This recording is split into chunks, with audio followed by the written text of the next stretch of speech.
that. I shut mine off. It scares You me. need to get the AED next to me. The sounds, yeah. Yeah, it It's tends so to get that windy way. that it's, If Yeah. that happens again, we're all gonna, if it happens again, I'm definitely gonna have to leave. and maybe not return. For sure.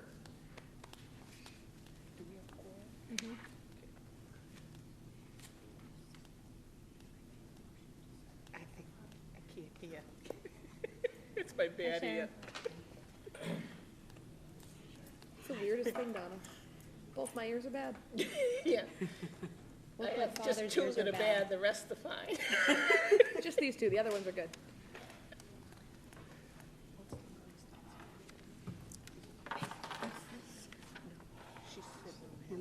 Oh. Thank you. Okay, I call this meeting of the Monomoy Regional School Committee to order at 6:31. And the first item of business is the approval of the meeting minutes. Are there any corrections, changes, or a motion? I would move to accept the minutes as read. Second. All in favor? Aye. Aye. Opposed? I abstain. Okay, so we're good. Next would be public comment, and Jane Potter? My name's Joy Potter. Joy Potter, sorry. I have a letter I'd like to read to the committee, dated November 29th, 2018. Dear school committee members and administration, we write today to request an additional line be written into the regional license agreement between the towns of Chatham and Harwich for the Monomoy Regional School District. With respect to Section 5, location and ownership of the schools, paragraph D and F, there is no specific language referring to the playing fields that are used by the Harwich Elementary School and the after-school program at Harwich Elementary. For review, the playing fields are behind the elementary school and the Harwich Cultural Center. Both Joy Potter, that's me, and I served on the first Harwich Middle School Repurpose Committee, and we, alongside those that voted for the town to retain the property, all understand the long-term significance of the elementary school and after-school schools' permanent access to these playing fields for the gym classes, for a variety of other enrichment opportunities, and for the much-beloved third grade reading program that has the students walking a mile for a period of time in the spring. These programs bring home the importance of exercise and engagement. Students interact not through social media, but through actual social interaction. The Harwich and Chatham communities are not urban communities. We have beautiful fields for these young people to engage in, as well as protecting long-term viability of the leaching field below the property. It is our wish that a line be inserted into the agreement to protect the daily usage of this valuable asset to our children's education and well-being now and for the future children to come. Thank you for listening. Signed, Judith Underwood and Joy Potter. Thank you.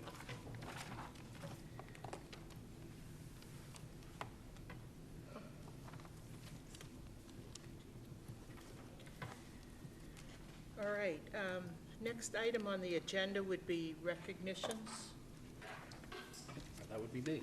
I would like to first recognize Robert Doyle and Company, which donated pocket constitutions to every student in grades 8 through 12, to acknowledge the JFK Museum, where John Allen's the president and Emily Mazzetti, the education director, that provided transportation funding for 2 upcoming field trips that will happen in January to the museum.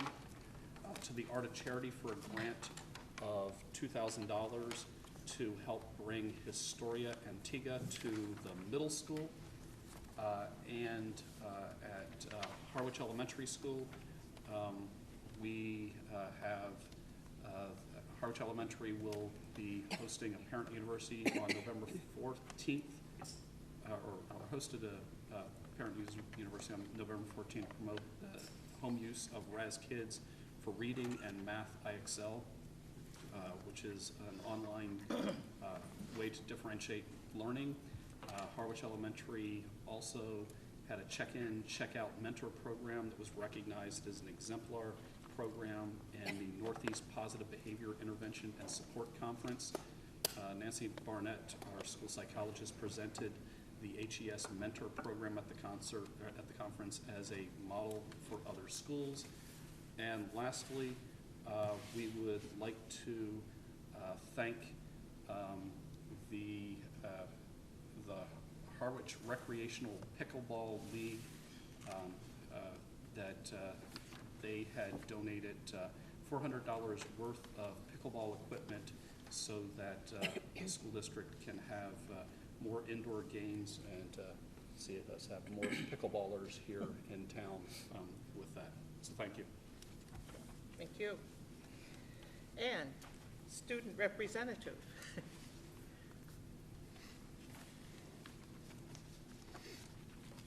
Hello.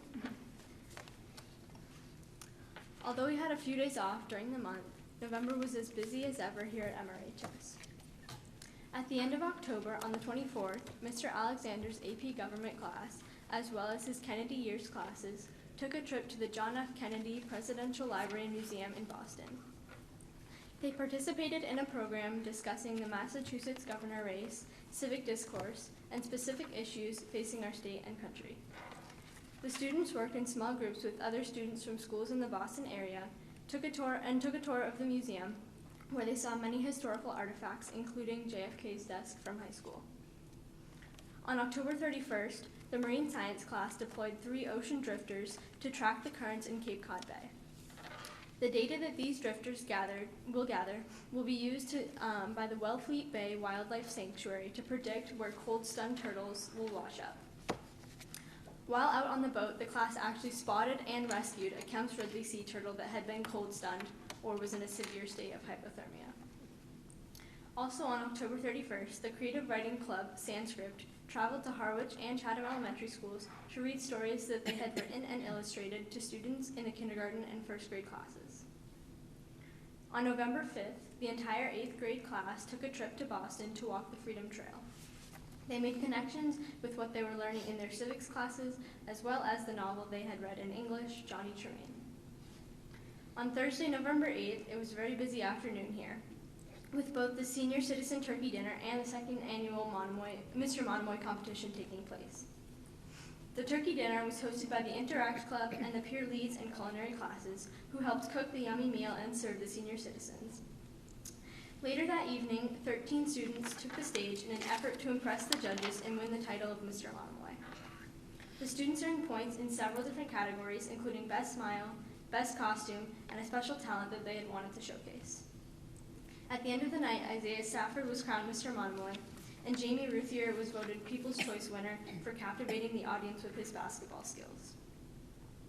On Tuesday, November 13th, the day after our observance of Veterans Day, Mr. Brown's U.S. History 2 class presented an exhibit on the Vietnam War era. Artwork, informational posters, and articles were on display on Main Street for students from the whole school to learn from. The following morning, we held our 5th annual Breakfast of Excellence. Students were recognized for perfect MCAS scores, various advanced placement exam awards, and the John and Abigail Adams Scholarship, which is awarded to students for high achievement on the MCAS exams. On Friday, Athletic Director Karen Gilma and Coach Kent of the boys lacrosse team took 8 students to Gillette Stadium for the 25th Annual Sportsmanship Summit. Students listened to speakers, one of whom was Mr. Burkhead, on the topics of game culture and how to pursue one's passion. They learned many lessons that they could take home with them and incorporate into their respective sports teams. That weekend, the Monomoy Theater Company presented Trap, the fall drama production in which every person in the audience of a high school play falls unconscious except for one. This mystery is then unraveled documentary style, using interviews and newspaper articles throughout the remainder of the show. The play was very well done by all of the student actors and had me sitting on the edge of my seat. On the evening of Sunday, November 18th, Fall Sports Awards Night was held in the gym, in the auditorium. Sorry. The student athletes were recognized for a fabulous fall season with awards including varsity leaders, league all-star, and MVPs, as well as academic achievement during the fall season. The same night, we welcomed 10 students and 2 teachers from Colegio Miralba in Vigo, Spain. They were hosted by 10 Monomoy families for 2 weeks, the first part of our school-to-school exchange with Colegio Miralba. The Spanish students had a different activity to do every school day, some of which their host students could join them on. These activities including sitting in on some of our classes and visits to Plymouth Plantation, Faneuil Hall, and the Cape Cod Natural History Museum. The students also got to experience Thanksgiving with their host families and some of the coldest temperatures they'd ever felt. Thank you to Ms. Hoff and Mrs. Chiswick for orchestrating this amazing opportunity for our students. The students in the culinary classes visited the Chatham Orpheum to see Wasted, a documentary about food waste. It got the students thinking about how they will buy, cook, and recycle their food in the future. 2 film students, Jason Morrison and Jack Fernandez, were both honored for placing second in a video competition run by the Massachusetts Department of Transportation. The contest was focused on the idea of street smarts and safe travel. 4 students participated in the annual Lions Club speech contest, the theme of which was integrity. Kaylin Gurman won first place and will be continuing on to the next round of competition, and Julia Ryu took second place. Peter Casey and Luke Micah also presented their speeches and did a wonderful job. Students in Oak Street Academy designed t-shirts and displayed them at the Cultural Center of Cape Cod and a special exhibit called Threads. Each student designed 1 t-shirt, and they're looking for public feedback to help them decide which one will be their new logo. Senior Caroline Howard of the field hockey team and Cameron Archibald of the soccer team were both named October's Student Athletes of the Month. Throughout the month, the STEMinist Club collected used Crayola markers to send them back to Crayola for recycling and to help reduce our impact as a school on the planet. There was a lot of news in the way of sports this month, as many teams took the field in state playoff tournaments. Field hockey defeated Nantucket 6-0 to become the Cape and Islands League champions. They then faced off against Falmouth in their first state tournament game and took a tough 2-0 loss. Girls soccer was victorious over Rising Tide in their first round of the playoffs, but was sadly defeated by Hull in the second round. Football had big wins against Diamond 14-12 and Randolph 30-28. Unfortunately, they lost their Thanksgiving game to St. John Paul, but played well despite the frigid temperatures. A number of students in the music department, vocalists and instrumentalists, successfully auditioned for annual music festivals. 19 vocalists and 5 instrumentalists will be representing Monomoy at the All Cape and Islands Music Festival in February. Also, 7 vocalists and 1 instrumentalist successfully auditioned for the Senior Southeast Music Festival. 2 of the vocalists and the instrumentalists even scored high enough to be recommended for the All-State Music Festival. Thank you, and your updates and what's going on, I think it's my favorite part of these meetings. It's very informative, and I appreciate it. Thank you. Oh, Thank you. Excuse me. I would say that I always agree with Donna. This is the most exciting part about it because it's, the kids and what the kids are doing. But especially tonight, hearing about the arts, the academics, the athletics, the Spain trip. I mean, I can't say them all. I only was able to get to the one where Mr. Brown's class was doing the Vietnam era, which was very good, and the play. And that's always wonderful. Great high school play. But it's really hard to believe that we have that much going on for the high school group that we have. Thank you so much for sharing with us. Thank you. Okay. Reports and discussions. The first item is the regional agreement.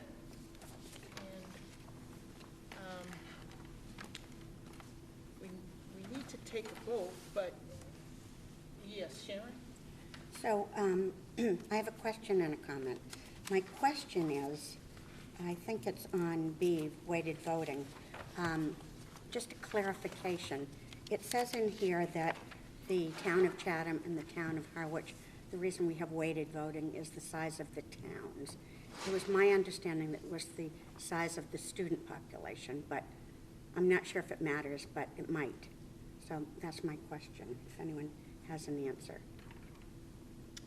Yes. I only speculate that because we're representing the towns. Ideally, we're ultimately representing the students for the schools. And we're voting as taxpayers for our respective towns. So I would think that we're representing our population, not just the student body population. All right. I don't remember it that way, but it doesn't really matter to me. The comment is that, as I mentioned before, Scott and I and the town manager and some representatives from the selectmen met, I don't remember, maybe 2 months ago, and at that time talked about the land behind the middle school. And at that meeting, we were all in agreement to have the land there accessible, as it has been in prior times, for the elementary school to use. And so along that lines, I'm thinking in terms of, we may be thinking, because we're doing budget and stuff, in a 3-year period, but I'm not thinking of a 3-year period. I'm thinking of a 25, 50-year period that we've had that elementary school and middle school together, and this has been, the access has been there for both of the schools. So I'm recommending, I did write this up, that one line, I was interested to hear the one line, that one line be inserted, and that is on the new, if we're looking at the new regional agreement as proposed, that I think we have in our packets, maybe, it would be page 4, and it would be section VE. And the part says, the town of Harwich, it talks first about the town of Chatham, and then it says, the town of Harwich shall lease to the regional school committee the land and/or buildings at the option of the committee, presently known as the elementary school. And then the middle and the high school were removed. And I'm proposing that we put in the land behind the middle school shall remain available for use by the elementary school during school and after-school program hours until 4 p.m. That was essentially, agreed to that time. I think it was, what is the name of the chair of the selectmen? Ms. Kavanaugh. Yes, I think Ms. Kavanaugh said there might be an occasion where the town might want to, for like a Memorial Day event or something, to have during school time the use of that, which I don't see as any problem at all. But in general, if this would continue. I'll chime in here. I had something under the superintendent's report, just so, and first of all, Judith, I appreciate you coming and reading your letter and the sentiment of it in terms of having that space for kids to use behind the elementary school and middle school. And in your packet, one of the things that came into me 2 days ago from Chris Clark was it's I think second to last piece of paper in your packets. On the front end, just sort of an email from him just saying that he's taking a stab on what the line would be, and it's depicted in red, just so that people understand what it's depicting.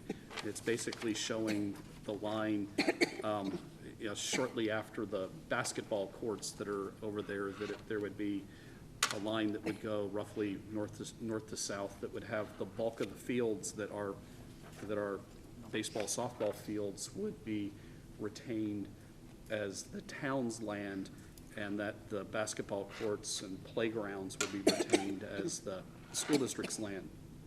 I think my commentary here would be, if I look at the parallel with Chatham, we don't have anything that's written into the regional agreement where Chatham gives us use of the field, like the outfield at the Anglers Stadium. They just do anytime we reach out and work with, the school district works with them in Park and Rec. And the conversations that I've had with Chris is that the town has every intention of keeping parkland back there, and that we would do the same thing with them, is reach out and just let them know that we've got a field day, or the walk, walking while reading, or that can happen too. And I think the town would say that, and I truly believe this, the town is better equipped to maintain the fields out there than the school district is. As it is, the fields that we have here at the high school, we contract with Cranberry Valley to maintain those fields, and that's why they're as nice as they are. I think that they just have a better ability to go maintain the fields, and I know full well that the school district will be able to use the fields whenever we need it. Donna, Ms. Richards. Yes. So, all of this land does, according to our original agreement, except the high school, does belong to the two towns, and that's clear. We're leasing it. It says in here that we're leasing it for $1, unless that's removed, but that's what it has been saying. We can all make agreements now, but everyone sitting here are short-term people, and the selectmen in general are short-term people. I appreciate what Ms. Potter said, because there's changes that happen, and people feel differently. The elementary school has had for, 50 years, 100 years, use of that land. And so the people that are now present can make agreements like that. But if we put it in here, that protects the children in the school forever, or till it gets agreed out. So I would strongly feel like if we are the people that are advocates for the students, that will advocate for this. One of our things that we hear regularly from our special director of student services is that one of our goals for strategic plan has been, and continues to be, social emotional learning, and then there's a wellness component. And in the wellness component, we've done a lot on nutrition, and we've been talking a lot about the importance of exercise. And we all know, you mentioned the thing about the people being on the phones and digital. The kids are definitely not getting enough exercise. I don't mean every individual, but as a group. And this is a way that they would have space to do that, to do running things. There are many things they use it for. So I think if we're going to be holding what we've been elected to do, is to advocate for the kids that will recommend this in. If the selectmen want to, we were supposed to have a meeting to talk more about this. If they want to talk more about that, we can agree, or we could postpone this until we can talk more about this with maybe the whole committees of this and the selectmen. But to me, this, I would be for simply voting on this, and if there's a problem with it, we can look at it again. Nancy? So I have questions and comments and thoughts. So I agree with what Sharon is saying, and we also have to remember that we review the regional agreement every 5 years. Yes. So that was one thought. Second thought is that if we are going to incorporate something along that lines for the Harwich Elementary School property, then we should incorporate something along the same lines for the Chatham Elementary School and Monomoy Middle School properties, because the same things could happen there. And the question would be for Scott or Katie, is that if we are leasing the land and the buildings, are we then responsible for caring for the land? So right now, are we technically leasing the entire fields around Monomoy Middle School? The upper soccer fields, the lower field hockey and softball field, and therefore we maintain those, or are those technically not in our lease? We maintain them, and so we essentially pay the town of Chatham to come in and do the mowing, but they invoice us. That's a little bizarre. Okay, so. But we do the same thing on the Harwich side. No, I understand, yeah, With that the concept is a Cranberry little Valley bizarre. coming over to mow here. So, and the same with Chatham Elementary, we maintain, Yeah, yes, far less sorry, I grass. should have looked over at you first. So, that would be a thought, or a concern, is that that's going to add an added expense to it. But it also seems to me that if we're already leasing the land and the buildings for the elementary school in Chatham, i.e. Chatham Elementary School, and we're already leasing the land and the buildings for the middle school, then wouldn't it come into play that we're just leasing the land and the buildings for Harwich Elementary School?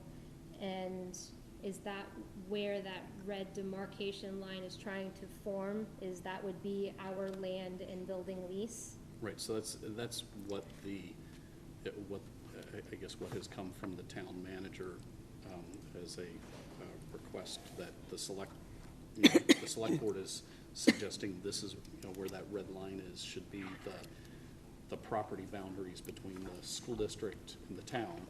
Okay. So we would be responsible for maintaining on one side of the line and the town on the other. Okay. And just so the committee and others understand how we have been managing it, and I want to emphasize, we don't have like a landscaping a branch on our facilities through.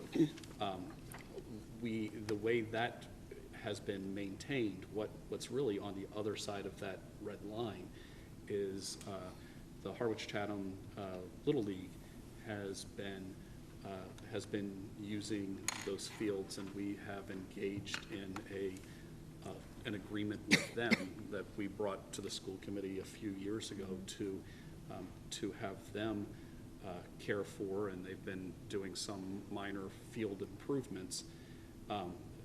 So I suspect that what would happen moving forward is that the town would work with them. I actually, in the conversations I've had with Chris and Julie, is that it would, in my opinion, make a lot of sense to at some point see some CPC funds put into renovating those fields, because they are not really of the same quality that we can take the kids at Chatham Elementary School down to much more green, lush pastures, so to speak, for similar activities. And I would love to see the kids at Harwich Elementary School have a field day on a vibrant, lush grassland, which I think would make a much better playing field for youth baseball and a much better playing field for youth soccer. So that, so again, all of those things, I think the town would be much better equipped to maintain for use of youth, not just on the school side, but also youth sports. My Terry? opinion. Oh, Can I have a follow-up real quick? Thanks, Yes. Madam Chair. just a minute, she has a follow-up real quick. Oh, I almost I'd forgot. rather hear her follow up. Thanks. It'll allow me to gather my thoughts. That's right, I almost lost in a my slower follow-up. follow-up. What would it, does anybody know what it would take for the town of Harwich to make that anything other than open green space? I mean, is it just something that if they decide to do away with the current Harwich Middle School building, beyond, I'm talking years from now, beyond the cultural center, can they just decide to build something on those fields, or is it going to require some sort of town meeting vote? Because if it's going to have to maintain green space, then to me, it seems like it's not gonna change from green space if town meeting doesn't approve it, and therefore it's going to remain green space. And ultimately would have to have buy-in from the folks in Harwich as to. What to do with the building and the What they want land. to do with the space. Oh, thank you, sorry. The thought of CPC, I fully agree with. I am all in favor of the town having some maintenance materials, far more than we do, to improve that field. And then I divert back to Sharon's thought, as well as our fellow citizen here in Howard. The way I see it, and I could be off by a few kids, but there are 600 kids in that building, 5 days a week, 8 o'clock to 2 or 3. The Libra in me says, new principal, how often in the course of the last year or 2 years have you regularly used the field that's contiguous? And I don't have that answer, but the cultural center is just getting on its grounds, on its feet, and I don't know why, I wasn't there, so I don't know why the Chris line divides it like that. Matter of fact, we have more potential use for that than the cultural center at the moment, so if anything, the cultural center should be calling us and asking the principal, is the field free? Now, she would only be able to say yes and no problem at all, because we use it frequently. A couple of times a week, there's a whole, whatever's going on out there. If we never use it, then I guess it's time to be a high roader to our fellow department, whatever it is, Park and Rec. But I don't see the advantage right at the moment of running that line to the property line of the homes and having this be a section where we would have to call up town hall or someplace and say, tomorrow's a field day. Oh, and I suppose the principal could gauge out calendars and have 50 days and send that down to town hall and say, on those days, we're gonna be over there. I just don't understand why now would that line suffice for the elementary school, unless they never use it. Sharon? So I wasn't trying to leave out Chatham on my comments, but the reason I'm addressing only Harwich Elementary School is because there's been past history of that there are no fields for Chatham or Harwich Elementary. There are for the former middle school, which is now, well, the present middle school which was the former Chatham High School. So at Harwich Elementary School, those fields are there. Anything can be dreamt up and anything can be happening with that space. I'm not sure if the town would force us to maintain it. If they did, it's not, it's not the end of the world for that. It's just behind the school. It's not on the sides or the front or anything like that. Certainly the wellness for our kids is important. And it's almost irrelevant.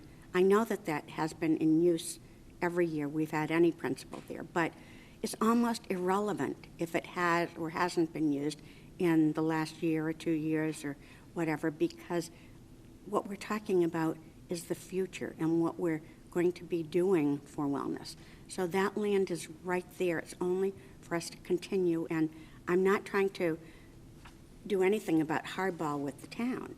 It's just our kids have used that land, and I think they will, at this point, respect that and use that. Little League, the reason I put in 4 o'clock is because that does not interfere with Little League. If they wanted to do a different time, but that encompasses our school day and our after-school day, which was the topic that we discussed at the meeting I was at. Chatham Elementary School may devise something where the old community center, recreation center was. I'm not really up on that because it wasn't in here to address. My thinking is if changes are made, they would need to be made with both towns in the regional agreement. And then secondly, as Nancy pointed out, these documents are revisited every 5 years. Yes. Or the regional agreement. That's right. So I hear the wellness pitch and that's so, it's critical, but I'm not But if we give it away, and we don't put this in there to maintain what we've had for the kids, it's much harder. But we need to include Chatham then in the regional agreement. Well, what we're doing right now is we're modifying what there is. In the regional agreement that we have from 2011, it includes Harwich Middle School, that building there. And so if we're taking that out, I'm just suggesting we leave in, for part of the week, part of the day, that section. There is no comparable thing in the regional agreement for Chatham. I'm not saying it's not a good point, but that would probably be a good point to look into with the town of Chatham and bring it up next year, or if people want to do it now and delay this, that's fine. Just one other point of information, just also keep in mind that, while we make recommendations, we go back and forth on the regional agreement with the selectmen, the regional agreement ultimately goes to town meeting to get voted upon too. So whatever changes we're making, we have to make in a way that the committee can explain at town meeting how the change, or why the changes happened, and get town meeting's approval to do whatever we request. I'll be glad to speak on that. I would think, I don't make the connection of a quid pro with Chatham Elementary. This seems to be formerly the middle school in Howard, shared grounds with the elementary school in Howard. The middle school closed.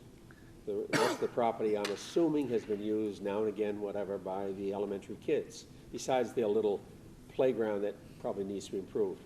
So I see it as a parochial thing, and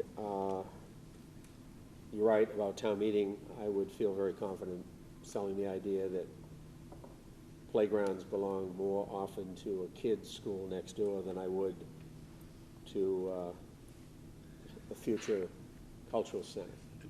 Just a point of information, in the conversations that I've had with Chris, it's not that those playgrounds are associated with the cultural center, that the playgrounds are associated as with Park and Rec, that it's park space, not a function of the cultural center. Yeah. And it's possible that, I think to maybe move this forward, maybe the committee needs to come up with a set of clarifying questions for the selectmen, and some sort of written understanding as to what the facility, or what the field use is going to be or not be, and what the commitment is on the town side to preserve open space. Because I really don't see an issue with any of our schools working with either town on use of park, use of fields. That's never been an issue, and I'm afraid that I wouldn't want to create an issue when we haven't had one, but. I just think that the Park and Rec, if they own it now, or care for it, 2/3 of the children that go to school in Howard are sitting in the rooms from 8 o'clock to 3. So there's no Park and Rec going on at all in those fields. So I guess I'm just asking, why don't we just, I agree with you, if there's some questions to be answered, and then work out a deal where during the school day, the youngsters have an opportunity with their teachers to use those fields that are contiguous. It'd be one thing if they had to walk a couple of blocks away to a park, but to have to contact someone in Park and Rec each time you're going to use it, unless you never use it, then it's a moot point. So I guess maybe we can move it on and not make the change, but just get some clarity out of the town manager or Park and Rec. Nancy? So I'm keep reading the language, and being that the language for the town of Chatham and the town of Harwich are the same, and I was, probably should have not admit this, but I was unaware that we actually leased the fields around the middle school from the town in addition to the buildings, that there has to be something a little bit more clarifying somewhere else that specifies that, or is it just kind of, it's a lease and it just assumes that we lease the fields? So I think that with the town of Harwich, we can say that we're leasing the land or the buildings, and we're just kind of assuming we're gonna lease the whole field. And we can clarify that with the selectmen and as needed. But I think that the way the regional agreement is written, it can be as is, and then a detail is worked out with the selectmen in general. While I hate to say times, I mean, to say during this, using the land and the buildings during the school day, but I don't think that's necessary in the regional agreement part. I think it's more of a specific map to lay out, to say, these are our grounds, because we need to, have a definition as to what is our property, and that's not gonna be in a regional agreement.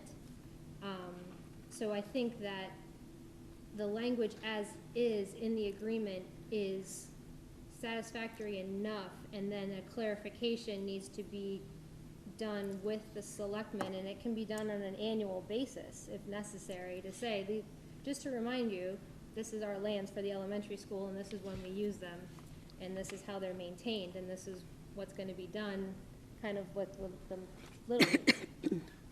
I'd say the Chatham parallel doesn't happen at Chatham Elementary School so much. It happens at the middle school, where I'm not sure there's a really solid written in stone line of demarcation between, are the tennis courts Right. ours or the town's, or are the basketball courts behind the tennis courts ours or the town's? It's just ever since I've been here, there's Sure. been a lot of mutual support in getting things done, so that, so that there's, I think we put on new backboards on the basketball courts after storms blew them away, and the asphalt was quite the mess, and when the town was coming through and repaving a lot of spaces in town, it came through and did the courts, and I don't believe they billed us for paving the courts. Again, it's at the end of the day, at least my parallel there is the town's taking care of its space for use by kids, and there's never been the need to have this really tight, defined line. So I understand how things have worked agreeably for the last 5 years. I think that's the case. But when we have new people elected as selectmen, and moving forward, people get other ideas like, well, maybe we can lease it and make some money, maybe we can do this, maybe we can do that. I don't want to lose something that we have been having. The only precedent for that space now is the elementary school use, since the middle school's not, the schoolers are not there, and the Little League. That's the only real precedent for that. If that is not spelled out in writing, the elementary school kids, we are jeopardizing them. It may not happen in the next 3 years, but I've been around towns enough to know, I guarantee you, it will be a problem. So why not work it out now? If we need to meet with the selectmen to work it out, or if we want to insert this sentence or something, but the way that that map is, that Chris Clark gave us, the elementary school has no field. That's not a good thing for kids going out running and doing things. In an effort to move this along, then maybe a committee to meet with the selectmen and deal with this on a separate basis? I volunteer. All right, you're chairperson too. No, I'm sorry. okay. So last year, this was supposed to be on the warrant in Chatham, and it did not make it, and so this year, it needs to be on the warrant in Chatham, and it needs to make it. And I think we need to be careful of timelines, because we need to approve it, and then we need to bring it to each selectman to be approved, and then ask them to put it on their warrant. When is that? I don't know, Okay. but it's It would be sooner than probably later. March or No, February, no, March? it's before, No, that's it's what like happened. January or February. January, or- February, at the latest would have been my thought. And it has to Any- be on there this year. Okay. We need a lot of kids playing out in that field immediately. So, to me, I say that we either need to vote on this with the protecting the kids now, or to schedule a meeting before our next school committee meeting, which is, I don't know, 13. or the 13th of December. Well, that would easily get it in before, I'm pretty sure we could even do it the next one and get it in, but, January will be our next meeting. but when, but I mean, we don't know when it is in January that the warrant has to be in for the print-up, but I'm open to Madam Chair, either. a suggestion. Rather than a committee, what if in the interim, the next couple of weeks, we just ask Scott to have a phone call or a conversation with Chris Clark and draft a sentence that just says during the school day, I'm making this up, during the school day at the Howard Elementary School, the playing fields extending to X would be able to be used by the school. And see if Chris can adapt it or say, no, or gee, our real plan is this, or no problem, and move with something like that. I think there is a problem identified because Chris Clark gave this red line to Scott. And so he's making a suggestion, whether it's coming from him or selectman, I don't know. But there's already this, and I've seen this line before, that's come before us as the recommendation. So I'd rather just sit down with all the selectmen and hear what they have to say. I mean, I wouldn't mind bringing it up with Scott and Julie, or bringing it up to the whole selectmen. I might suggest that I think it would be valuable to have the committee, or at least the Harwich reps on the committee, get on the selectmen agenda and have a conversation with the selectmen about what their future thinking is for the, for the land, and kind of bring that back here. I think having Chris, I had a chat with Chris, over the last 2 days. The position he and I are both in is that ultimately we work for two boards that truly need to resolve this amongst themselves. We're kind of the two managers stuck in the middle. I would be agreeable to that. Okay. A few minutes in. Jackie? I was just gonna say that, I kind of see them as two separate things. I see that the regional agreement as the town of Chatham and the town of Harwich read similarly in D and E, as Nancy had mentioned. That I'm not necessarily thinking that the definitive lines of the property, as according to the lease, is something that has to be in the agreement. I think that's separate. I think that's more speaking about the writing of the actual lease. And in the event we were in the middle of a regional agreement right now, and we were 2 years into one that read this, and, let's say they wanted to do this 2 years ago, we would be revisiting the lease with the selectmen if they wanted to amend it at any point. If they were going to lease the cultural center out to someone at that point, they would probably approach us to have the conversation, and that would be the opportunity where we would have this conversation. And my point in saying this is that I don't see why we can't move forward with the regional agreement as it's written and still have this conversation moving forward. And it would more or less be about the lease that we have with them and how that lease reads and what we are able to do within the lease with the town and this property, separate from the regional agreement. Because regardless, we're gonna be leasing the property. Whatever it looks like, we're leasing the property. What it looks like, we're not specifying what it looks like for Chatham, so why do we need to specify what it looks like for Harwich? So I'd be much more comfortable, just because we've taken so long to move this regional agreement from everything that happened last year, to move this regional agreement forward as it reads, and then work on this and take some time with selectmen to work out a good plan and get feedback from our principal and get feedback from the selectmen and our representatives to determine what's equitable for both parties. Okay, we need to move. So, I move to postpone this till we have more information, or to leave in there the line identifying that, so there's no confusion. would that be an amendment? You made a motion, she made a motion to postpone. Is that a motion? All right, I'll first move to postpone till we can work this out. Okay. Need to second. Is there a second? I'll second it. Now you need to vote. All in favor? Aye. Aye, aye, that's 5.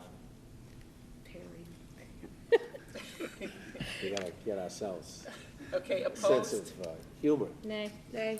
So the ayes have it. 2.5 to 2. And just 2 quick clarifying things. Yeah, go ahead. First, Jackie was sort of onto something. Our lease is a completely separate document. Right. So Yeah. we can, That's what I was trying you know, to we say, can, but you it you didn't. can, Thank you you. can address the regional agreement, Thank you. and we can go and discuss and revisit the lease, which is a separate agreement, and that, I think, could have some provisions as to, you know, if we need to draw lines, and maybe this document is, you know, is better suited for fitting into the lease and what we're leasing and how we operate in the exchange for the town. And I think Mary, you know, might be able to just offer some insights into how her cherubs Hi, I'm use Mary it. Bolduc, the principal of Harwich Elementary School, and just to clarify, our children are out at recess every day from 10 a.m. until 12 o'clock, and actually 12:30, and they do play beyond that exclusive use line every day.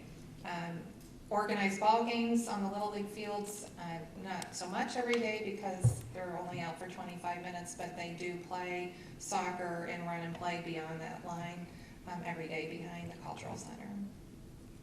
Thank you. That's good to hear, Mary, thank you. Yes. If and when, I'd suggest, when we get together with the Howard Selectmen, I'd invite Mary to sit in with us to speak to that issue. Second. Rather than secondhand. Matter of fact, I'd suggest that Mary go alone. Just, Can we make another okay. motion? We postponed the vote. You better, guys, better get your committee together and get Yeah, this done then. Madam Chair, We have a committee, Sharon.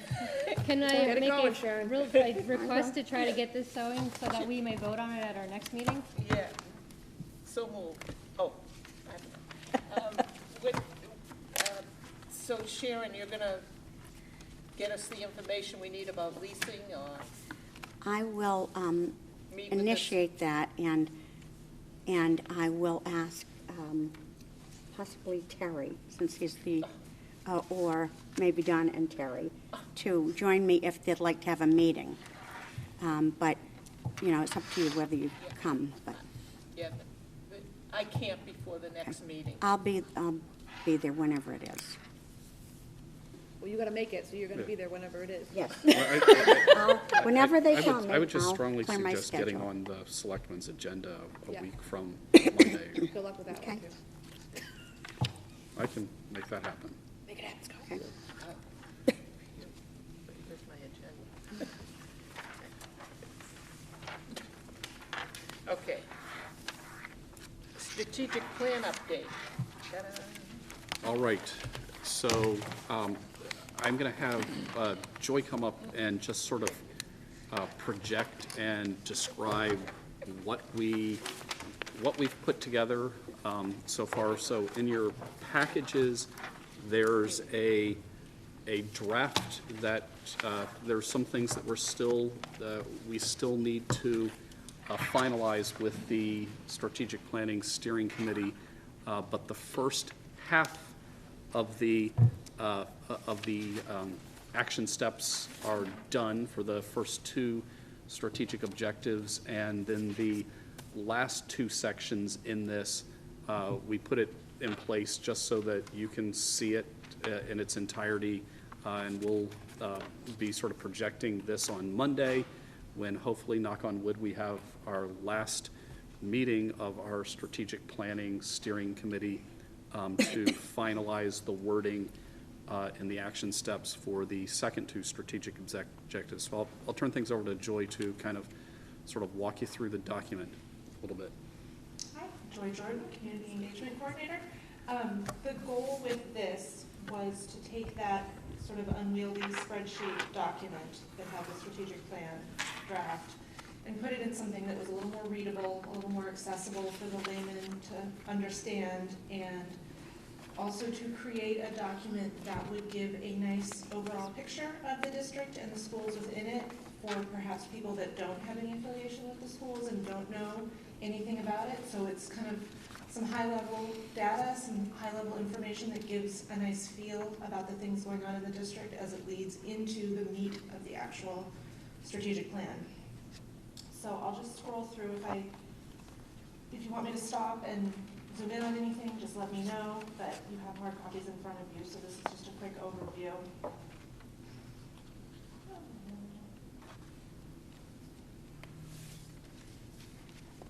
So it's pretty self-explanatory. There's a table of contents, there's contact information for the central office and all the schools. There's some statistical information that, again, gives that kind of high-level picture of some of the things that are important to know about the school district based on enrollment, based on population figures. Just about all of this information was pulled from the DESE website, so people can, be pointed to fuller explanation of the data if they were to want that. Some charts about employees, some of those big facts and figures that people seem to want to know, like class size, per pupil spending, student-teacher ratio. A letter to come from Scott. I wrote it initially in Latin, I have to, Joy let me know I need to translate it now. Yes. So we are awaiting that. We are also awaiting a letter from the school committee. Donna knows I Latin would too. I would like to suggest Donna write that letter. So, as soon as we get those materials, they will be added in. And I know Scott had mentioned rewriting this sort of intro paragraph that gives a little bit of background about the steering planning committee and the process that led up to that. So that will likely be changed as well. A thank you to all the members who participated in the process, because they spent a lot of time and energy on that. This is a nice one-page overview that gives those items that are listed on the first page of the strategic plan, the mission statement, vision statement, theory of action, and then just a brief explanation of each of the goals. And this is the kind of thing that could easily be repurposed into a one-page document and shared with people who wanted to know just that high-level information and not the meat of the strategic plan. Then we go into the actual goals and their breakdown. So each section will be formatted the same way, so it hopefully is easy for people to follow along. You have the goal, the intro, and then the first initiative with the sort of theories that apply to that initiative. We've tried to include some photos throughout. Sometimes they actually reflect the initiative being talked about when I could find something that worked. And then it goes into the action steps, and again, we tried to present it in a way that was a little bit more readable than scrolling through the big spreadsheet. And again, it just goes on like that, each of the action steps. And then next goal, same format.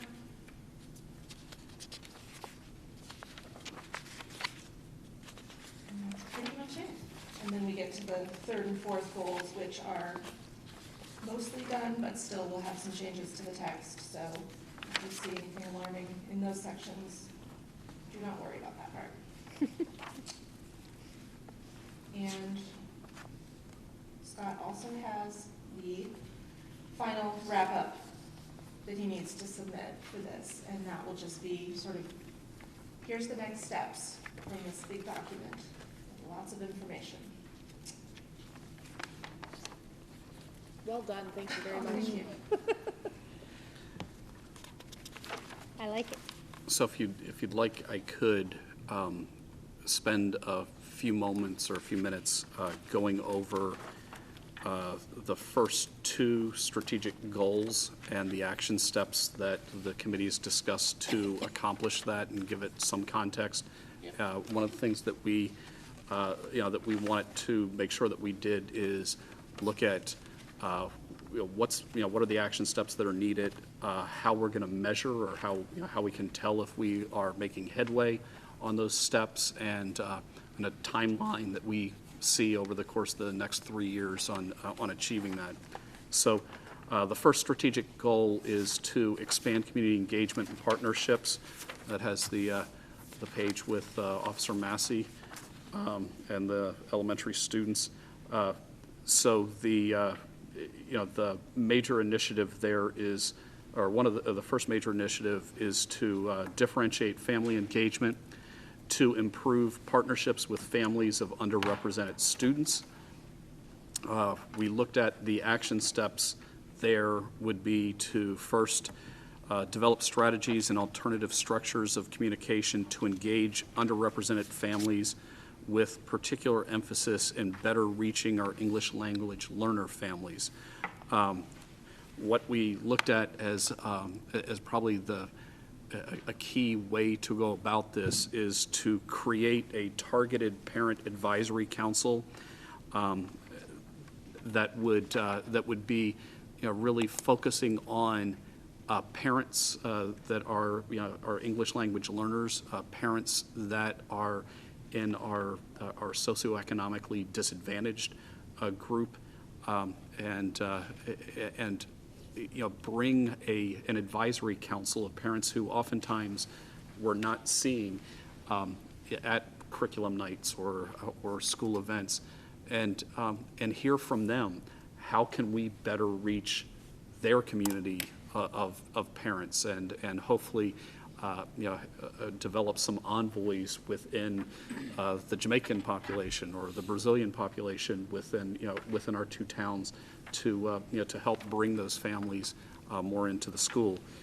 So in terms of measurement, that we'd see progress in what this targeted advisory council recommends as initiatives and how we move those initiatives forward. So it's hard to kind of envision what those steps are going to be until we actually sit down with the group of parents. And I know that our curriculum director, Mark Smith, has already started to plan this out. The second action step is to seek expanded learning opportunities by increasing the length of the school day or school year for English language learner and socioeconomically disadvantaged students who may need additional supports. And again, are there things that we can do either before school or after school, or potentially have summer programming for kids who historically have been falling behind academically or coming into our district behind many of their peers.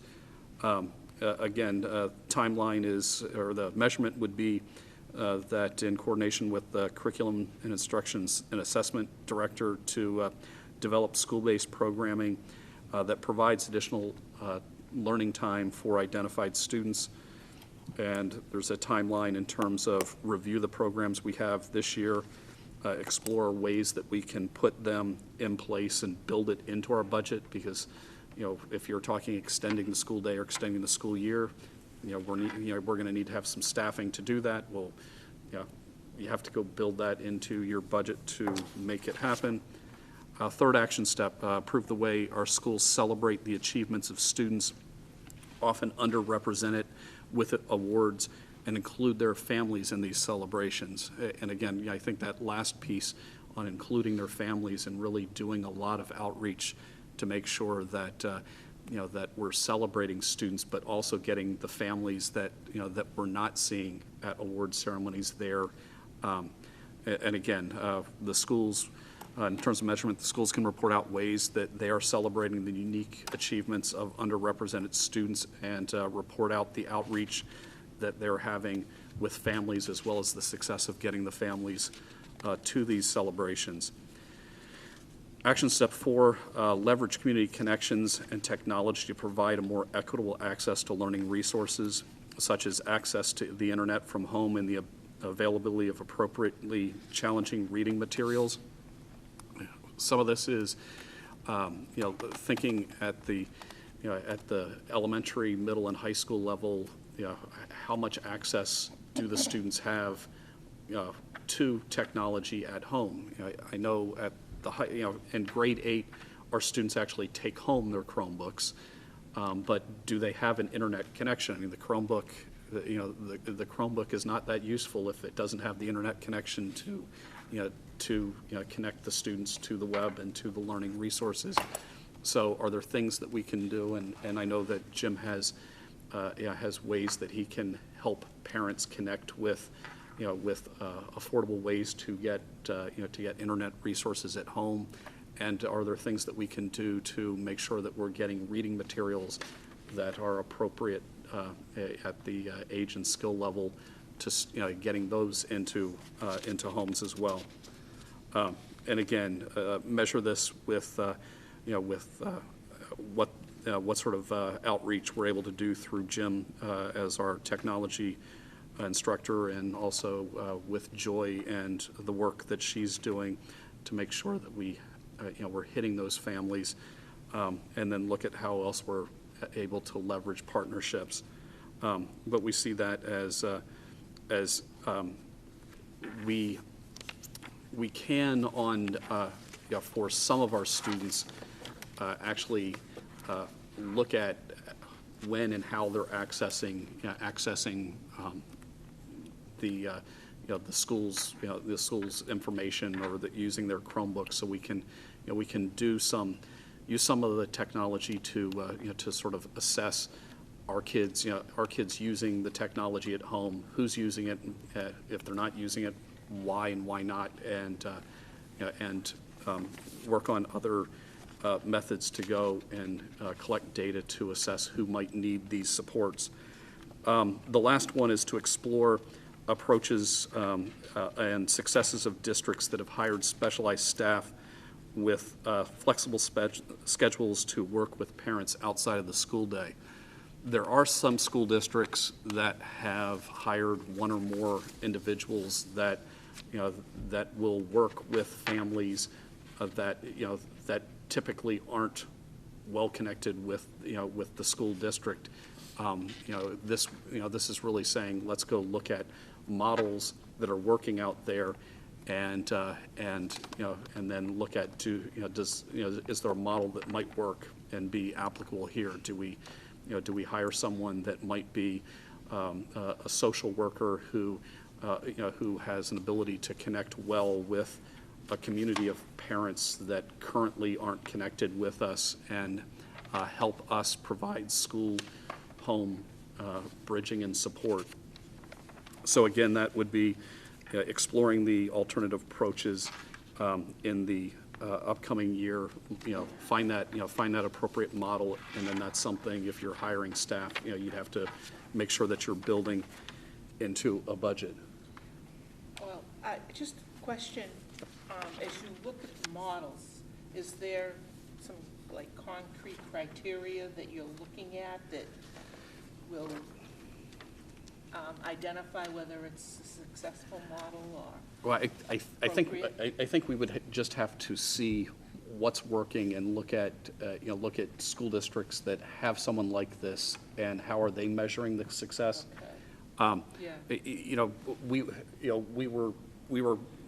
We initially, as a steering committee, had sort of a placeholder. It initially said, hire someone like this, and as we were writing it, just going and hiring someone when you don't have a clear vision of a model that works, you want to make sure that you kind of develop that a focus on what that role is going to look like, and how to make it be, how to have it be successful. So that's why the intent is to get there, but to make sure that we have a very thought out plan. And while this was going on, one of the members of the steering committee just happened to look on School Spring, which is where jobs are posted, and they're like, hey, here's a school district that seems to have a posting for a position that's almost exactly like we're talking about. So there are examples, and particularly, the larger urban school districts have something like this. And I think that more and more, there are school districts here on the Cape and also elsewhere in Massachusetts that are smaller, you could even call them smaller rural school districts. They're starting to acknowledge that they're having some challenges that typically happened in urban areas. So for us, there's been a relatively quick ramp up in English language learners in this area, and there's much that I think we can learn from urban settings that have been doing this. So let's see if we can find an example of one that's worked, and how can we scale that to fit a district the size of Monomoy. So if we move to the second initiative here, it's to increase community involvement in our schools. The first action step here would be to inventory the involvement of different community business and organizations happening within the school district. The measurement, and this is where this initiative and the next one really heavily involve Joy, in that you'd have the community engagement coordinator providing an annual report to the school committee that would account for and celebrate the support and involvement of businesses, organizations, and individuals within our schools. And I know that Joy's already been, keeping tabs on who's getting involved with the school, and creating a manner where we can kind of track, the number of encounters, the number of hours that that we have, so that we can celebrate, celebrate the the partners with us. So expect annual reports as we close out each school year moving forward on that. Second action step is to leverage the community engagement coordinator position to expand the involvement of community partners in ways that can support authentic, challenging, learning-centered experiences to celebrate these partnerships regularly. So again, we'd establish a baseline this year in terms of how much involvement there is, and we can measure, are we seeing more involvement, and also as part of this, action step is, how are we creating formalized mechanisms of celebrating the involvement of these volunteers in our schools. The third action step is to engage the communities of both Chatham and Harwich in elementary school projects, playground projects, to provide safe play spaces for the use of Monomoy elementary students at each school, while providing community play spaces for families outside of school hours, and a venue for early learning and exploration in pre-K through 4.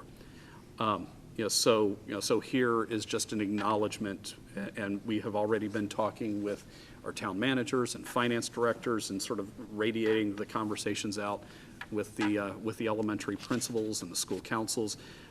We have a need at both Chatham Elementary and Harwich Elementary to replace the playgrounds that are there. There are safety reasons why we need to look at replacing these, and it's a project that will have a big price tag for both towns when we do it. So it's again getting it on everyone's radar screen, and then making sure that we garner the support for the project that's going on in Chatham.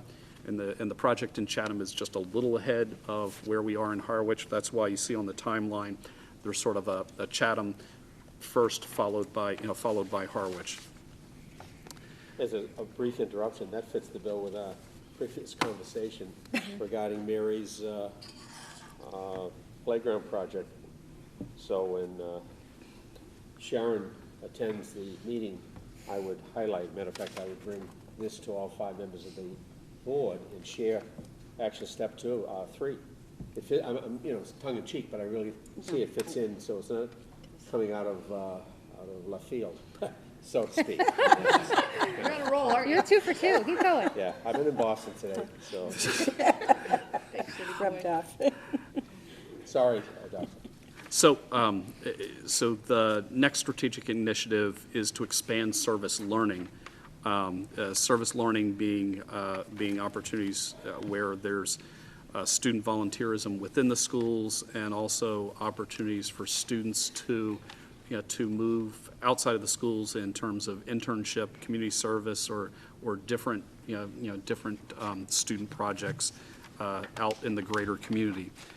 Again, like the last initiative, inventory what's going on. Make sure that we understand what the baseline is as the first action step. Again, we can report back to the committee on that. Second action step is to then expand the service learning opportunities, and again, report back to the committee on that. The third one on this is to explore community service graduation requirement at the high school. The mechanism by which that happens is conversations first need to happen at the school council level. The school council would then make a recommendation, would potentially be coming here before the school committee to make a recommendation, so that the school committee would ultimately vote as to change graduation requirements. So, so if you're adding a community service graduation requirement, that ultimately is a decision that happens at the level of the school committee. So those are the things that we look at as the different action steps that we could and should be focusing on over the next years to improve community involvement with our schools. The second strategic goal is to strengthen social emotional well-being, and it really focuses on implementing, as the first initiative, the social emotional integration plan that Melissa had been bringing to you as her folks have been working on. So you've heard a lot about sort of the plan and how they got there. So the biggest piece of this strategic initiative here is to implement that plan. So there's lots on that. The action steps in terms of implementing the plan embed language of the five core competencies. And when we talk 5 core competencies, that's self-awareness, self-management, responsible decision-making, social awareness, and relationship skills, into the learning objectives across all settings, and demonstrate it through teaching practices and strategies to develop stronger student-staff connectedness, and develop an evaluation rubric to look for core competencies in classroom practice. So the measurements here that we would look at is developing a connectedness survey. We could look at then how that how the increases in connectedness are, we could tell whether we're increasing the connectedness. And just for those who aren't familiar, I think one of the best benchmarks on looking at sort of social emotional well-being with kids is just questions related to how well are they connected to adults in their lives, and how well are they connected to others. So that's where this connectedness survey comes from. The next is to develop a rubric on what these core competencies would look like, and then you'll see here that because in this action step there's this notion of develop an evaluation rubric of what you'd be looking for in a classroom in terms of core competencies. You'd need to go through an impact bargaining process, because you would be adding a layer into a classroom observation protocol that here's some things that we would be looking for when it comes to how a teacher or how the staff in a setting are supporting social emotional learning in their classrooms. So so there's developing that rubric on what you're looking for, and then implementing it as the steps. The next action step is to use a variety of tools and strategies to establish a baseline to assess how well students across all Monomoy schools are able to regulate emotions and behavior and make progress towards academic and non-academic goals.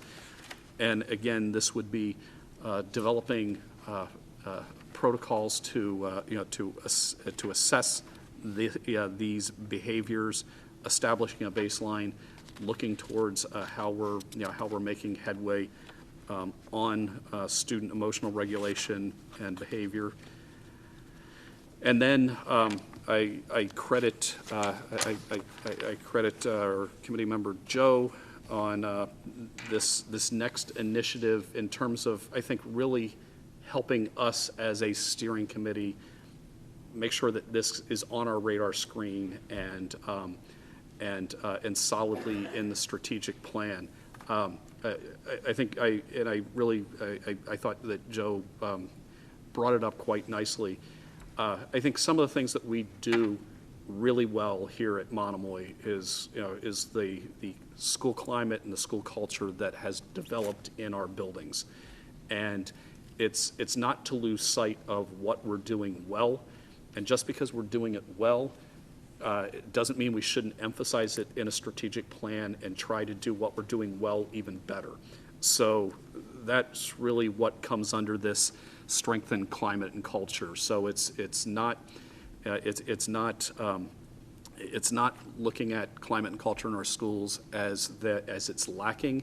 It's looking at climate and culture in our schools and how can we even make what's good better.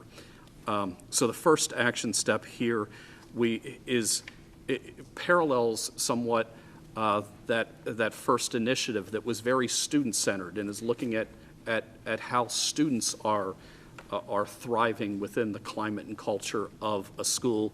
So the first action step here is to develop and/or adopt an end-of-year survey that measures staff perceptions of school climate and district climate and the connectedness of staff to leadership and colleagues, and to use that survey to establish a baseline and subsequently develop specific action plans to address any areas of improvement that arise from that survey. So, so first half of this goal, this overall goal is look at the kids, assess the kids, but this one's looking at the staff, assess the staff, and saying how can we improve on that end. And then the second one here is, while we talked about celebrations of underrepresented students in the first overall goal, this one looks at ways to improve how our schools celebrate the contributions and achievement of students, teachers, and staff members. Again, looking at it not just academic achievements, but what sort of contributions they're having. So again, the first part of this is just documenting all the different things that we're doing, and then looking at how can we expand that to validating other things. And I can imagine a tie-in here that as you work towards a community service initiative at the high school, that you're validating community service that's happening amongst your students. So after that, we get into the strategic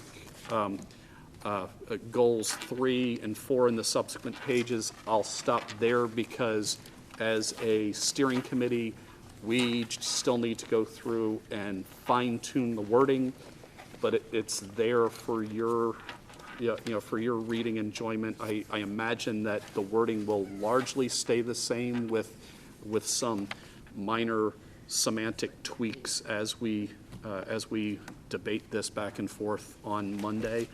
And hopefully by Monday evening, we've got a wrap and can bring this back to you as a completed document on the 14th or 13th of December.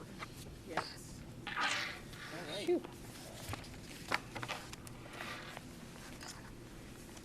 Madam Chair, comment. I'm most impressed. We've come a long way in our attempt to create a strategic plan from 4 years ago. I commend everybody on the strategic steering committee. The package is readable. It's got some highlights here. I like the format of casualness with the kid pictures. A great start. A thought struck me, and I go back, and it falls into the strategic plan. I have somewhere community outreach, and I was much impressed with the Chatham Elementary School the week before the year opened, where X number of teachers went out to homes and welcomed kids with a backpack I thought that was such personal contact that pays dividends for years and years. The thought I had would be, if we ever took in that category, if we targeted the new students that we do not know yet, and just pilot just 1 year in the elementary schools, meaning Howard. And so 2 schools start this, and you contact the Art of Charity in Chatham or whatever, and ask them for $2,000, 3 or whatever. And at that level, you buy appropriate backpacks for the kids. But in that gift, sort of like, you know, when you go to a high-end wedding and they give you a basket with like potato chips and You went to a really high-end one, didn't you? well, that's what we had, just potato chips. We have a backpack, and with the principal, that summer, she would keep them in the, I'm making this up as I go along, in the office. And let's just say in it you'd have a strategic plan, a staff list, you'd have some kind of goodies for appropriate age elementary. Hand sanitizer. And as they come in as new students, you do what you do always, anyway, walk them around, blah, blah, but you would give them one of these. And start that off, and then in the middle school, if it was successful and parents went away thinking, that's more than what I got in whatever town I came from, along with whoever the tour would be. If it was free to us, if someone would offer that as a gift, meaning the backpacks, I think it would go a long way. How about you people? Do you think that, or Jesse and I wound up over that? Thanks for your support. Anyways, I won't. Mary's talking to you.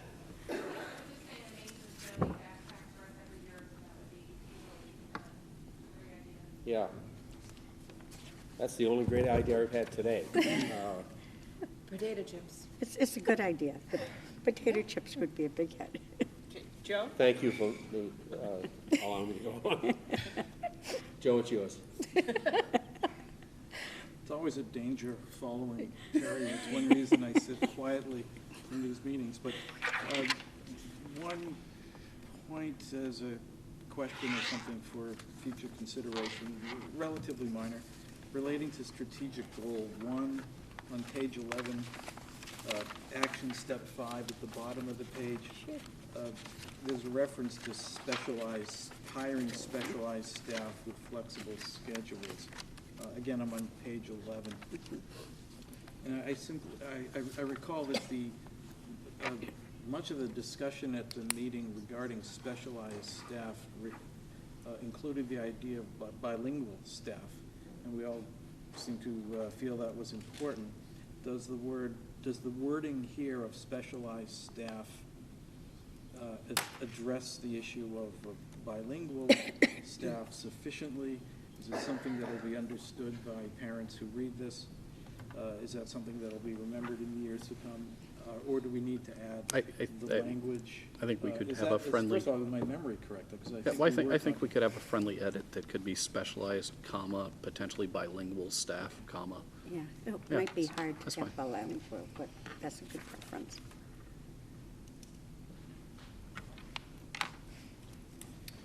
It sticks in my mind because I had a student coming from Cape Verde who picked up English very quickly. His parents did not. He failed every class. He received a monetary award from his parents for every F, explaining that it meant fantastico or something. The district wasn't able to hire a translator till the 3rd term, and at that point the wheels of justice turned most rapidly and Yeah. somewhat harshly. I think in terms of bilingual, I think even bilingual is a challenge in this. I would say to just ask Mary quickly, how many different languages in your building? That was 10. Yeah, so. Yeah, so we need like octa and decalingual. Tagalog would be difficult.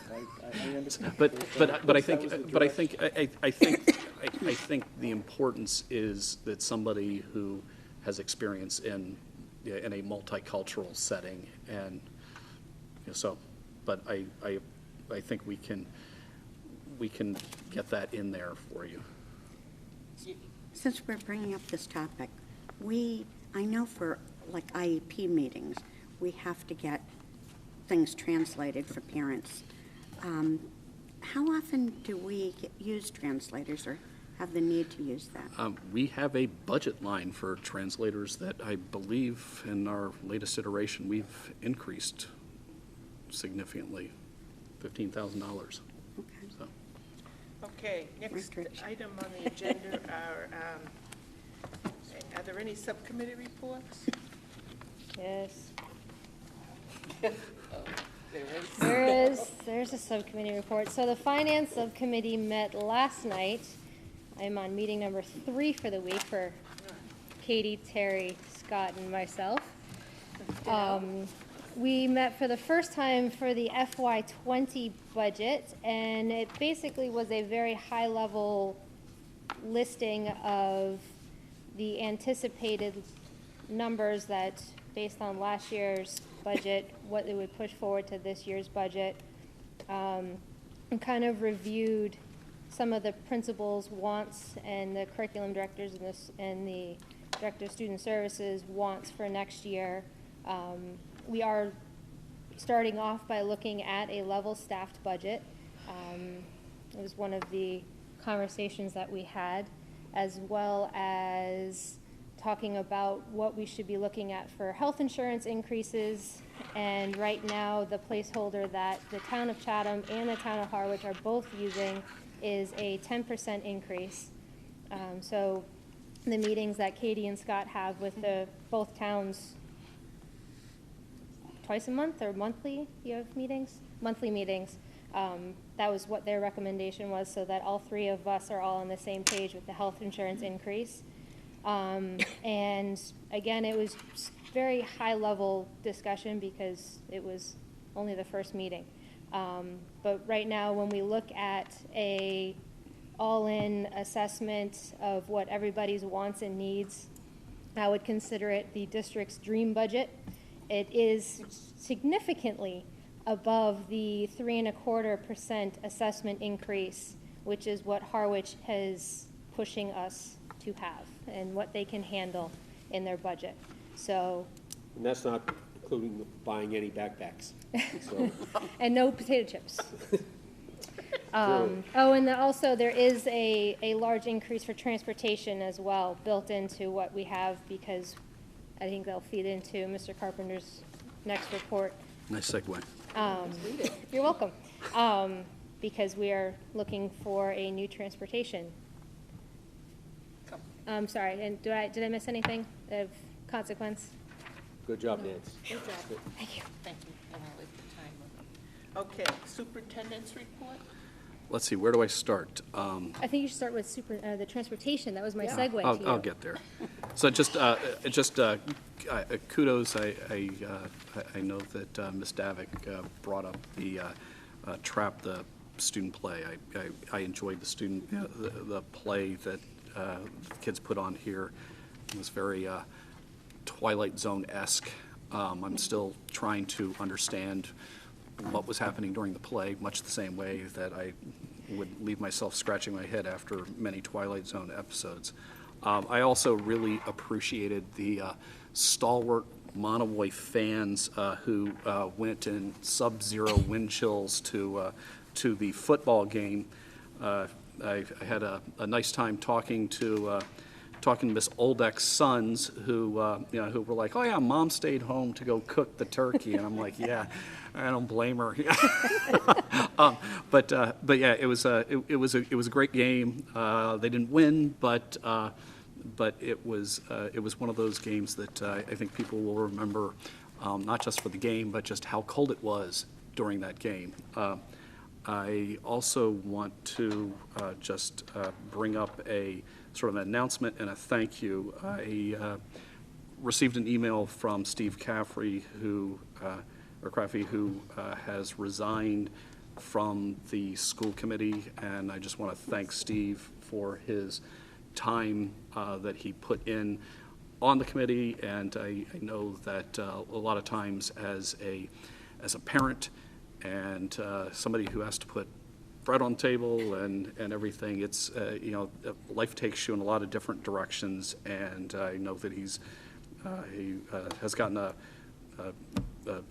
new job that will have him traveling, and he kind of recognizes that that's going to take him away from what he'd otherwise like to be doing. So Steve has submitted a letter to the town of Harwich's clerk, and the clerk has let the selectmen know that they need to put the acceptance of Steve's resignation on their upcoming agenda, so that might be happening this next week in Harwich.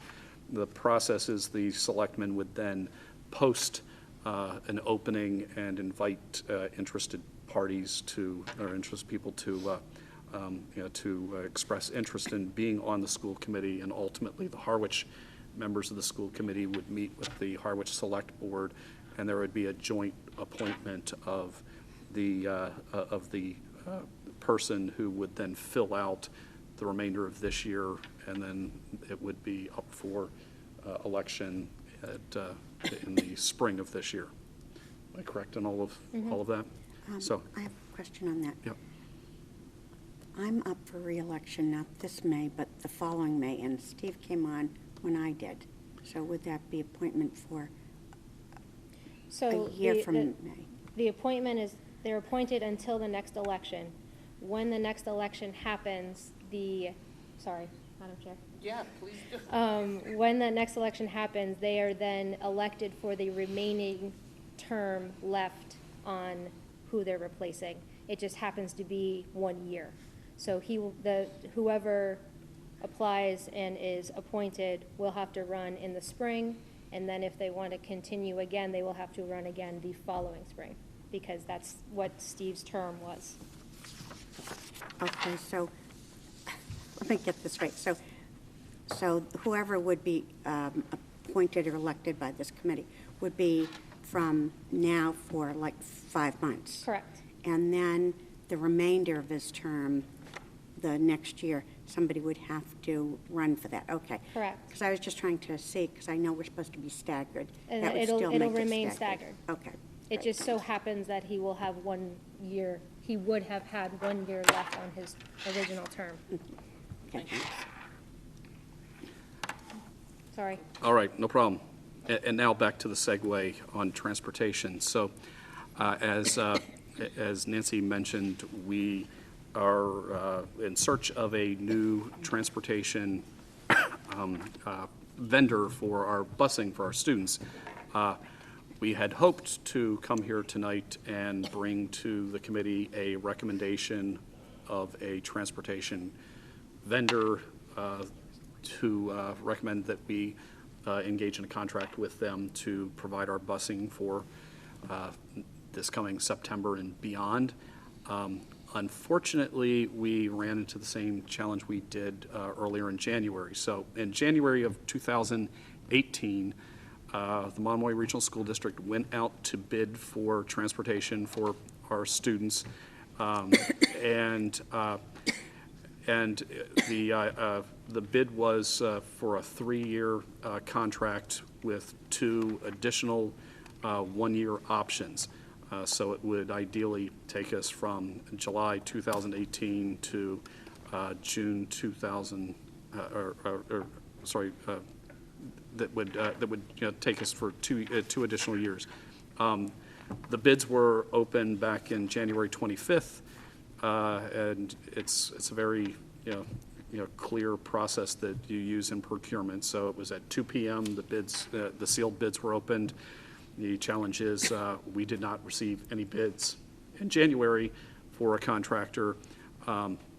We had at that time a last year available in our contract with Cape Destinations, so we exercised that last year option, thinking we could go out to bid again in the fall and hoping we'd find a vendor then.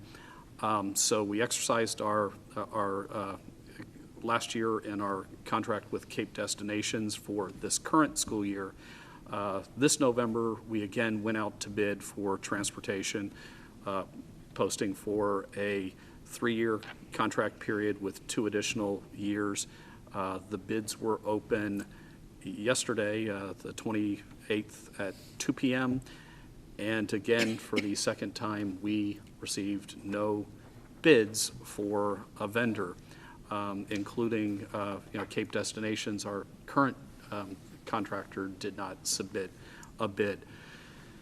We're in a bit of a predicament because we could try to go out a third time.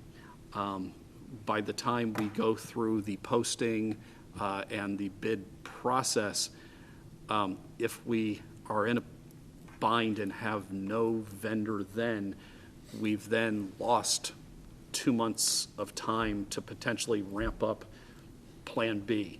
And when I talk about Plan B is, there are other school districts on the Cape that have worked with Cape Cod Collaborative that all of the public school districts belong to, and Cape Cod Collaborative has provided transportation. Initially, they worked with Nantucket to help Nantucket get transportation because there weren't a lot of entities interested in providing transportation out on the island, and subsequently they've worked with Mashpee and more lately Bourne and this past year Nauset to run their transportation.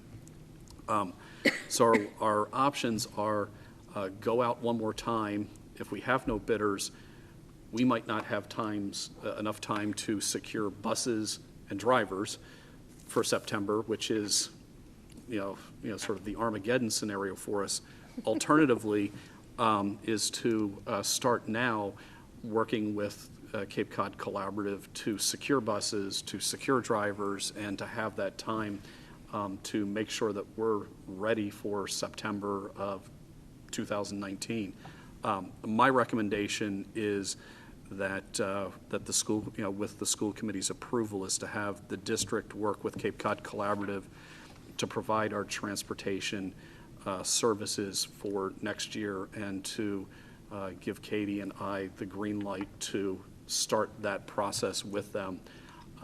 Because again, we're at a place that we need to make sure we have buses, we need to make sure we have drivers, we need to make sure that then there's a dispatcher in place and routes are set, and it's a lot to get done between now and September, even though it seems like September's a long way off. When you're not a transportation provider and suddenly you have to become one, September's coming really fast. So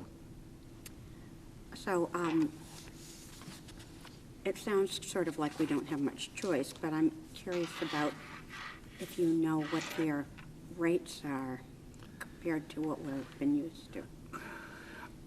They have thoughts on what it's going to cost. I think it's possible that, and again, I think the what we're used to. One of the nice things about the transportation in this past year, if I'm correct, I believe there wasn't a % increase in the 5th year with Cape Destinations to exercise that 5th year. Mm-hmm. So we're starting from a place where where our transportation costs have been pretty reasonable, and now we're having to go out. So we were anticipating, I think, a 10% increase in transportation costs as just a kind of an average of what districts, when they go out to bid again, what you're looking at every 3 years, that your costs are increasing by about 10%.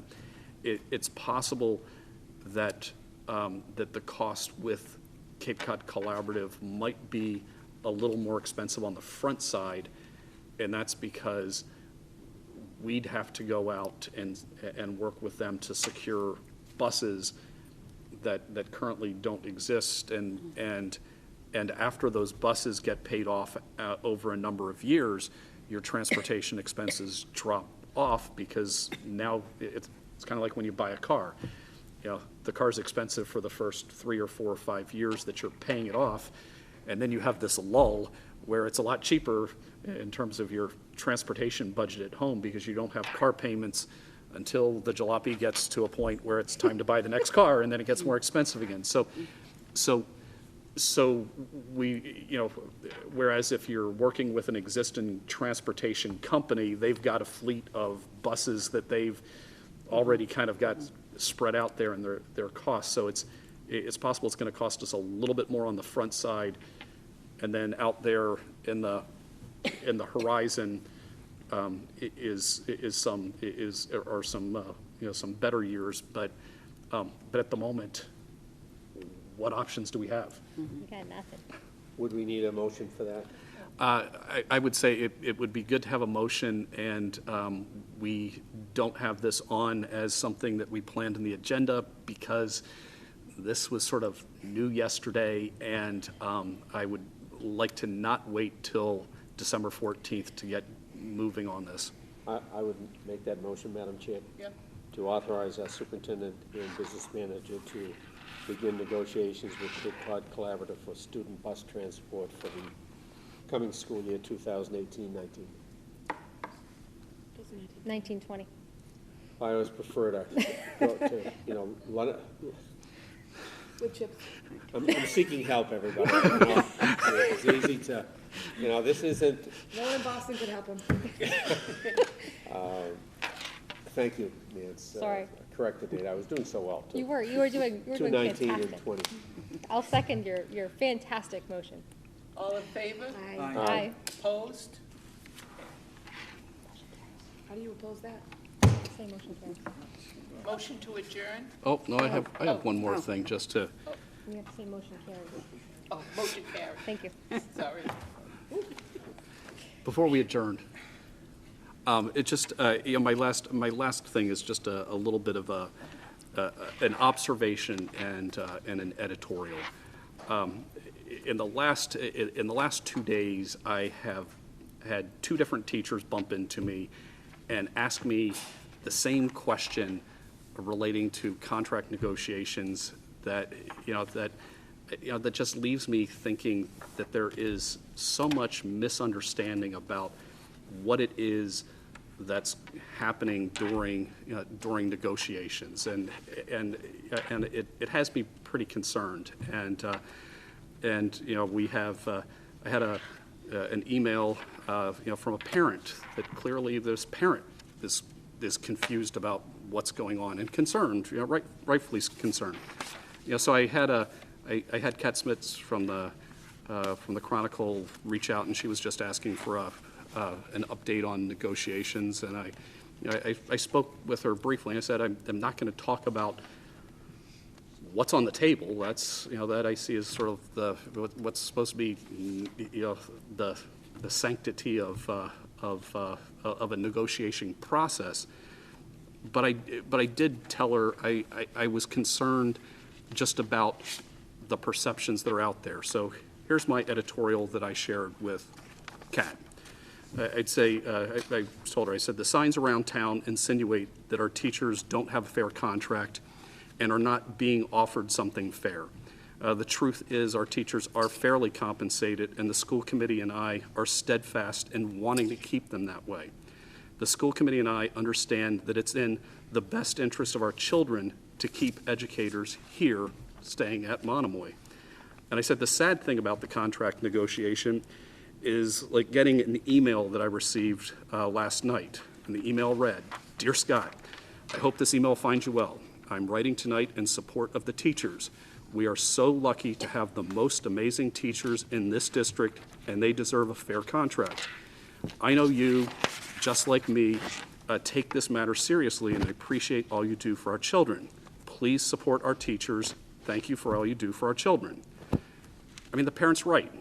We've got amazing teachers. The teachers deserve a fair contract, but she, like so many others, have been persuaded to feel like our teachers aren't being fairly paid and that the school committee has some want to not fairly compensate them moving forward. There's an amazing amount of information out there, and this is one situation where I truly believe that the secretive nature of contract negotiations isn't very beneficial, because my instincts are that taxpayers and parents and likely many teachers would see the school committee's position as quite fair and perhaps question what all the signs and hoopla are about. That's it. All right, with that, I will entertain a motion to, adjourn to executive session pursuant to MGL 30A, Section 21, to discuss strategy with respect to collective bargaining of Unit A and non-union contracts coming out for adjournment only. So moved. Second? All in favor? No, we No, have that's to what I vote on thought. Jeff? Yes. Aye. Aye. Aye. Aye. So moved. Yeah, we're adjourned into executive session. We adjourn into executive session. Okay, we now adjourn. Thank you. Oh, by May, you're gonna have it, the, Donna. A list Now that she's says doing when our very, very terms well, expire. very well. Mine's wrong. And then Steve and I Nancy were needs to elected say at the it. same Sit time. next to her. Right? So it has me finishing up this year, but I finish up a Coach. year from this May. Jackie? Yes. Check with the town. Would you take Yeah, I know, Sure. when Yeah. I Do you have that campaigned, notebook that we usually do them in? oh, I will. I bet she does, she's got her bag. Do you have her notebooks? Do you have that executive session notebook, Nan? I do. I have that notebook. I do.